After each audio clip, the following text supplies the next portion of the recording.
WSOU 89.5 FM, the loudest rock. I'm Valentino, and I'm joined today with the legendary Jay from Slipknot. How you doing today? I'm great. How are you? I'm good. Thanks for asking. There is so much to be excited about right now in the Slipknot fandom and the Slipknot camp. You guys have got so much incredible stuff going on. So we'll just kick it off with the obvious. New song, Chapeltown Rag. How you feeling? I feel great about it, man. I'm so excited that, for us, it's always an exciting moment, to get new stuff out there that we've been working on. We're so close to it for such a prolonged period of time that it it almost kind of escapes you that it's going to eventually see the light of day. You almost kind of start to get a little stir crazy thinking that nobody's ever going to hear it. But no, the fact that we were able to do that and I thought, do it with a lot of style, which was do something that the band's never really done before, release a song in the middle of a tour and play it that night.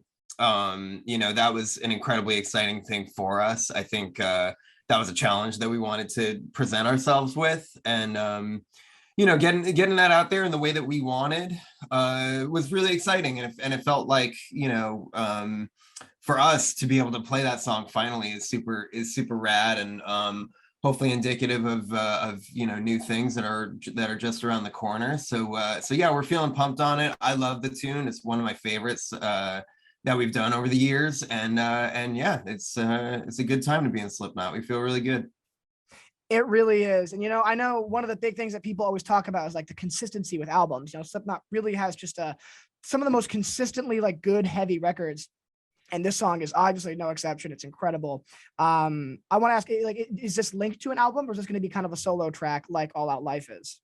From what I understand, and, for me, it's kind of like, I'll believe whatever we're talking about. I'll believe it once the record is actually out, and, and I can get it at my local record store. But from what I gather, the Chapeltown Rag will be on our next record.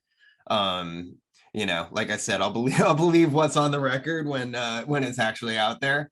But yeah, from what I understand, it will be. Awesome. And I know the first time that I heard the Chapeltown Rag, I was like, this sounds like the Great Chapter meets Iowa. You know what I mean? It's got that Iowa heavy riff, but that Great Chapter kind of chorus. Tell me a little bit about what the sonic tone of this new music that you're currently writing is. Yeah, I think for us, it's always with an eye. We don't really look in the rearview mirror all that much, unless we're doing something that's a special intentional kind of creative thing where we did one show where we played the whole Iowa album, and that's kind of a fun little look back in the rearview mirror for the band, and for us, who weren't on that record, looking back with the band in a kind of way of how I was digesting that album when it first came out. But when it comes to creating new stuff, it's always with a look to the future. There's no real kind of discussion of well, this is kind of like what we've done, but I just feel it's it's the next stage of what we want to do, and I think the consistency you mentioned, that is important to us, that from record to record or song to song, there's a consistency that you can hear Slipknot in it. That's really all we're concerned with, is, can you hear Slipknot in this song? And that can come in a myriad of ways. That can be in a way that it's familiar Slipknot to us, or if it's new Slipknot to us, constantly discovering. I think the most exciting part of creating new stuff for us is what we can surprise ourselves with and still listen to it and take it in and really understand what we're trying to do, and try to understand if this works in the context of Slipknot, and if it does and it becomes a part of this Slipknot trajectory that's ongoing, whether we're actively kind of working on it or not. That's the most exciting part to us. So I think that consistency comes with never really allowing ourselves to get too comfortable in one way of doing things, never becoming complacent with this is just kind kind of going through the motions Slipknot. It's not that at all. You know, it's very vibrant, it's very in the moment and inspired. And I think that, you know, all this music that we're making is reflective of the people who are involved with making it, you know, so it's gonna reflect our own tastes and you know, what we like about music and what we get from playing music. So there's gonna be certain consistency things there, but I feel like, you know, even yeah, okay, loud bashing drums, loud crazy thrashing guitars, wild vocals, you know, it's all trademark what Slipknot's all about. And so, you know, tapping into that in what we feel like our new exciting ways is like, that's, you know, that's the ultimate goal. Exactly. And, you know, I think like, this is a prime example of, and I'm generalizing here, you know, a lot of the rock critics, you know, a lot of like the rock reviewers, typically they always say like, oh, a band's first record is their best record and all that sort of stuff. But with Slipknot, most people that I've talked to say that, you know, your last record, We Are Not Your Kind, is arguably your best record. You know, I feel that like with a band like Slipknot, the consistently, yeah, but also the fact that you're never looking back always ensures that you're putting your best foot forward with every record. I think so. Yeah. I mean, you know, to us, it's kind of like we have to be happy with it. I think more than anybody. You know, we're definitely our own hardest critics, and we expect a lot of ourselves and a lot of each other. So, you know, with 9 kind of very strong personalities in the band, you know, we don't really let each other off the hook. And I think there's a lot of responsibility that comes with that everybody wants to bring their best foot forward in whatever the way that is. If that's, you know, the construction of a riff, the construction of a whole song, you know, the construction of a percussive element, you know, anything like that, a lyric or whatever.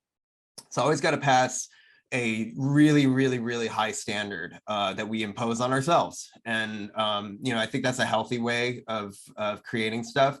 You know, and hopefully like we just hope that it pushes what we're doing forward. And I think the fact that that kind of comes from a pure place, you know, we hope that that resonates with other people. It's not necessarily, you know, the goal behind it or part of our process of thinking about what we're making. But the fact that, you know, that anybody responds positively to it at all is great. It's a great feeling for sure. And, you know, you mentioned that percussive element with Slipknot. That is such a huge aspect of it. You know, like you're the primary drummer, but you have 2 other percussion, you know, instruments blaring at full volume. When writing this music, is it tough to kind of determine, okay, well, this one's going to go on the beer keg. No, I want this one on the snare drum. You know what I mean? Like kind of like that back and forth between you guys. It's very interesting. I'm glad you asked that. When I first joined the band and we were working on the Gray chapter very early on, like literally I had just joined the band earlier that day.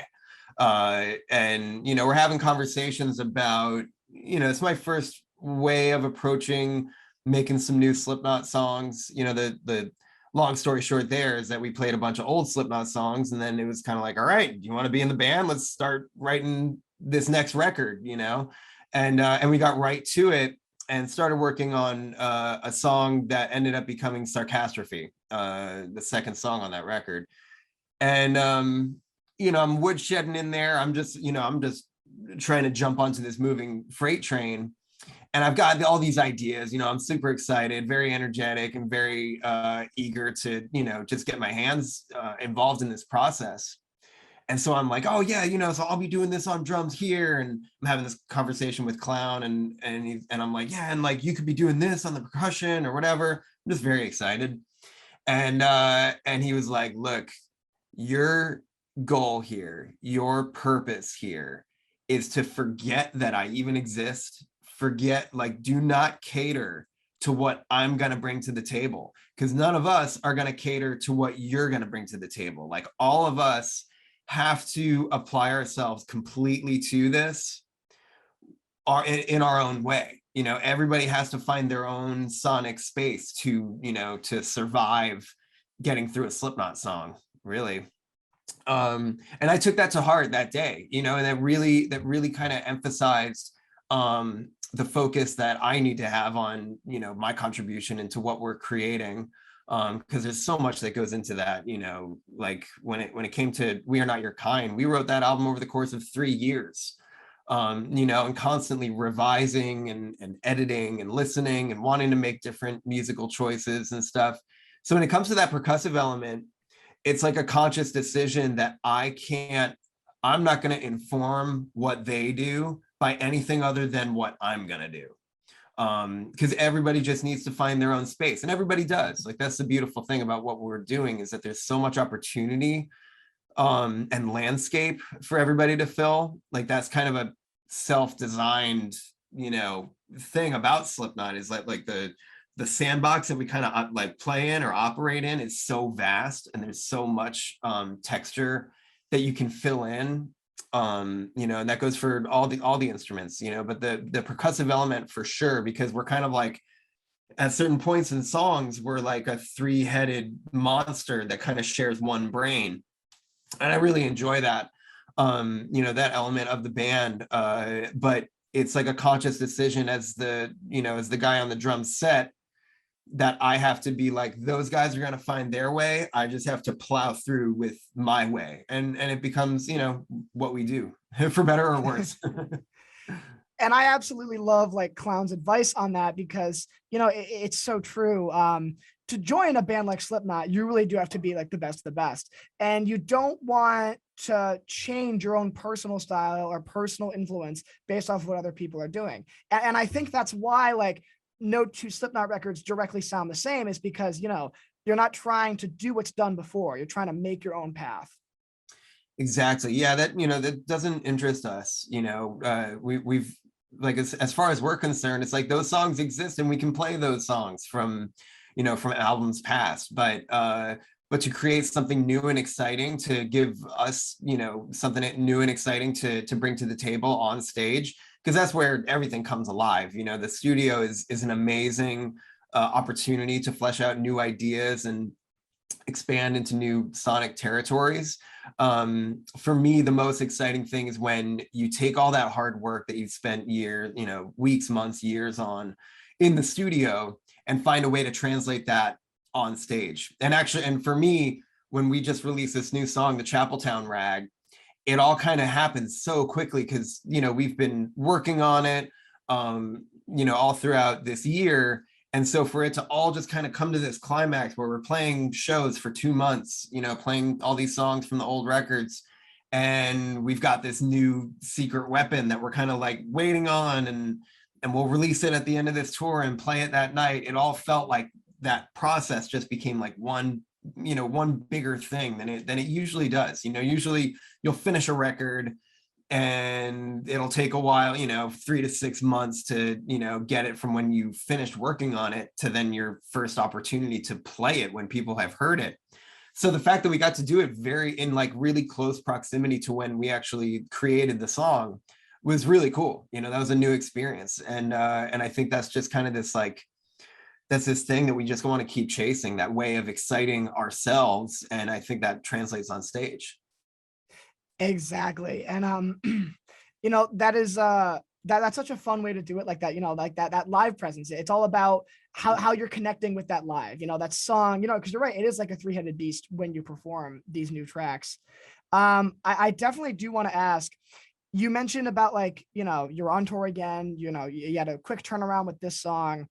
This is the shortest gap in Slipknot records since like 2002.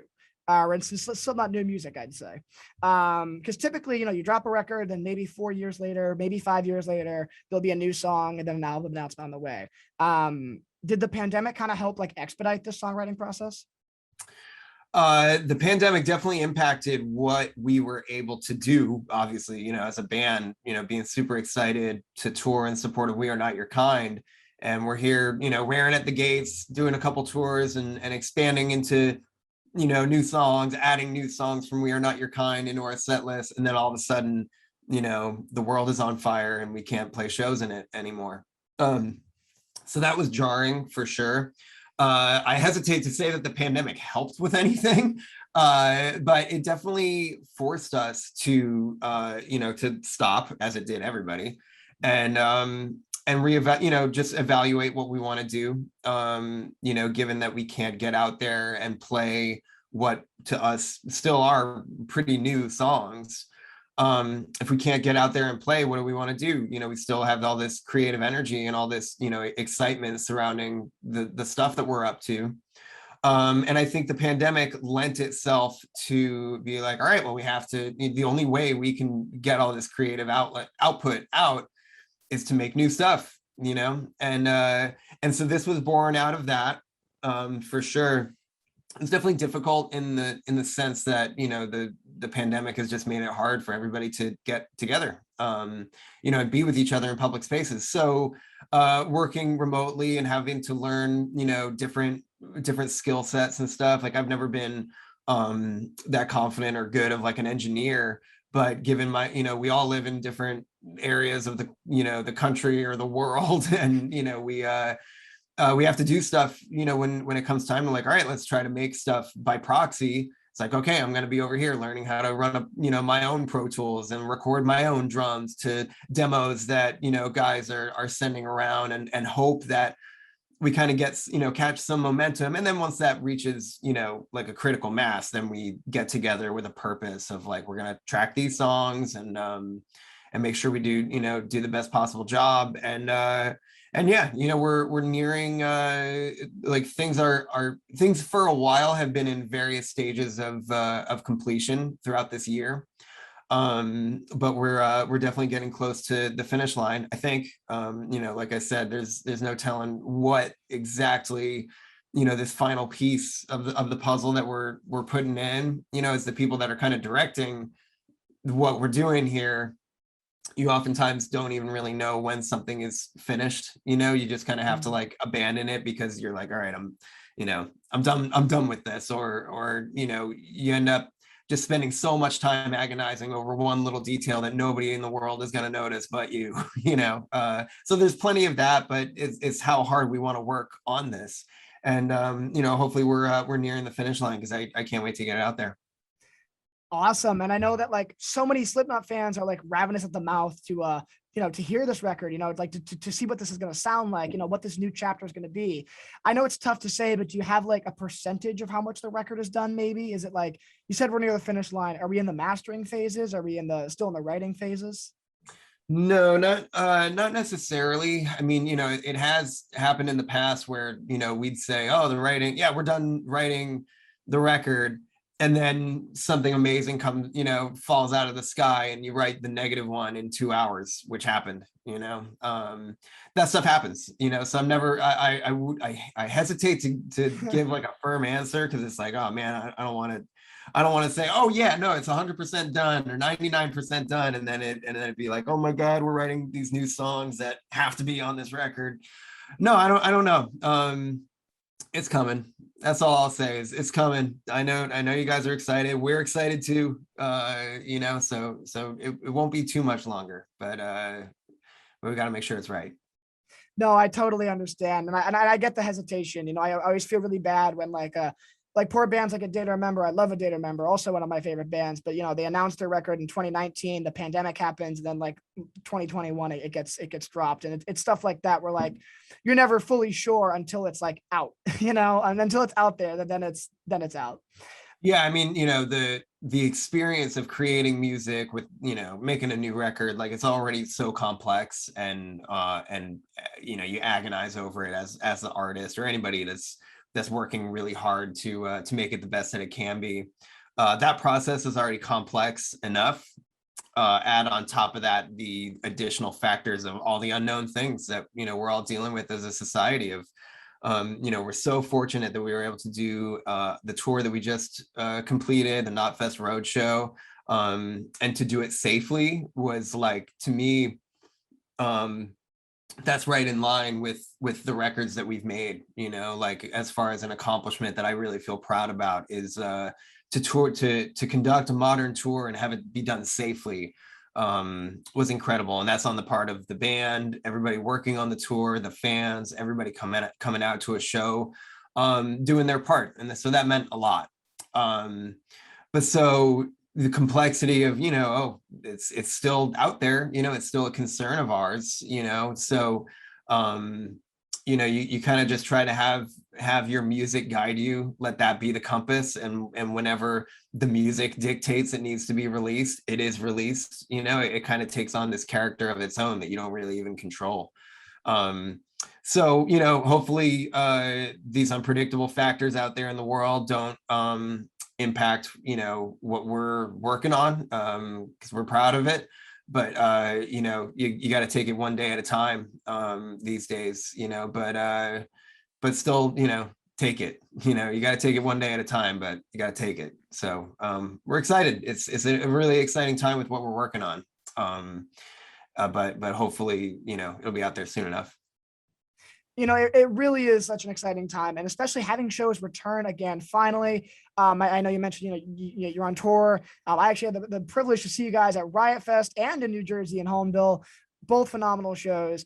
What was it like for you guys as a band to be back on the road? Because like things were getting bleak. I don't have to tell you, things were getting pretty bleak for a while there. Of will concerts ever resume? And playing again in front of thousands of people. How was that? It was an unreal experience, to be literally locked inside our houses for a year and a half or however long it was. It was an amazing feeling, to finally get on stage together and do what we do. That's our it's not our comfort zone, because nothing about it is comfortable, but it's what we it's what we do best. It's what we want to be out there doing. So to finally be given the green light that you guys can get out there and play shows again, it's unbelievable. So it took a little while to feel that rhythm, as it kind of always does. Like the first dipping your toe back into the pool is it's always a little bit jarring, because there's so much momentum that this thing carries, that like just to jump on board is like, it always kind of feels insane, and it takes a couple days or weeks to like really feel the consistency of what Slipknot does to you. But no, it felt incredible, and to get out there, with the bands that we were playing with, and just man, I don't know, I don't have the words for it. It was so great. I really enjoyed that we completed the tour, had to be as fun and intense as we always want it to be, and nobody shortchanged anything. Everybody gave their all, and giving your all in 2021 to make sure you have a safe tour that's uninterrupted is difficult. Everybody's got to be really, really safe and have their eyes on the prize of like getting through this tour safely, because that's all we wanted to do. All I wanted for Christmas was to do that tour and have it be uninterrupted, and everything go great, which it did. So no, we were really, really happy with how this tour just went. Exactly. And, I have to say that lineup, every band on that bill, it was one of the most stacked bills I've ever seen in my life. You got one of the most up and coming bands, Code Orange, probably one of the best live bands I've ever seen in my life, Fever 333, the incredible classic Killswitch Engage, Slipknot. Really was a phenomenal show. What goes into like picking these like live bands? Does the band have a large say in who you get to tour with, or is it more about like the label? No, I think, ultimately we want to be out on tour with bands that, we respect and enjoy their music, and we respect and enjoy as people. That's really all the criteria that we have, is we just want to be on tour with bands that elevate what we do musically and as part of a show. Because with the Knotfest Roadshow, like Corey would say, it's not just about Slipknot. It's about so much more, that we hope it create something that is a lot more than just Slipknot, and all the bands are carefully picked because of that, because it's representing something that is new, relatively new, bringing the Knotfest Roadshow out there, which is kind of like, when we're able to do the destination Knotfest show and really expand upon it, and select the food trucks and select the local everything. It's I really love when we get to do that. We've done it in Mexico, we've done it in Colombia, in France, in Japan, in the US, of course. And so it's very exciting to do that. So, kind of condensing that into like, a really potent traveling version is really important to us, that every aspect of what you're experiencing coming into this world that we've created, carries that sense of Knotfest with it. So absolutely, playing with Code Orange and Fever and Kill Switch was a total pleasure, because we all see eye to eye with all those bands. And with certain bands there's a history, with certain bands there's new friendships and stuff, and that goes beyond sonic limitations. That goes beyond choosing bands that that sound like us or whatever. It's like, it's not about that at all. It's just about the spirit of what Knotfest is. And that could come in a myriad of different musical styles. So hopefully that's what we've accomplished. And it's not just the bands, it's everybody that's working on it that that decides like, oh, this is the way to go forward with this. So we've done a bunch of those recently, and it's a total trip, total pleasure. So I would love to see even more iterations of the Knotfest Roadshow and see where we can take it and make it grow from here. And I love to hear you say that, because it explains why a band like Slipknot and a show like Knotfest is just so influential, in the sense that like it really doesn't feel like a concert or even feel like a festival. It's like a music community. Like all the Slipknot fans there are just so happy to be there. There's such a sense of like strong like compassion in those shows. And it's unlike a lot of other festivals that I've been to, and I feel like people that haven't gone don't fully understand it, but it's just super cool to hear you say that cultivating that environment is definitely intentional. Yeah, absolutely. So another question I kind of wanted to ask you, I'm going to switch gears a bit. You're from the New Jersey area, correct? Yep. Oh yeah. So WSOU based in South Orange, New Jersey, that Newark area. I want to ask you like some of your favorite Jersey shows you've been to, some of your favorite Jersey venues, like, give me a little bit about, your past in the area. Sure. Man, I mean, there's a lot that I can get into. Where do I start?